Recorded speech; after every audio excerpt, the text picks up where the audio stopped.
Hakuacha wala hakuogopa, kama ni kuuawa auawe kwa ajili ya jina la Yesu. Lakini baada ya hapo, kitu cha tatu nilichokiona mimi tujifunze, pamoja na kwa vipo vingi kwenye somo hilo, soma huo mstari wa 31.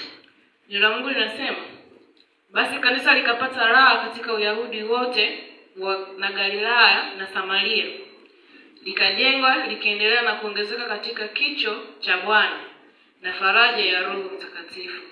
Kanisa likapata raha baada ya mtu mmoja kuokoka na kuyafanya mapenzi ya Bwana mazuri na kumwishia Bwana. Kanisa likaenda kupata raha, likawa na furaha.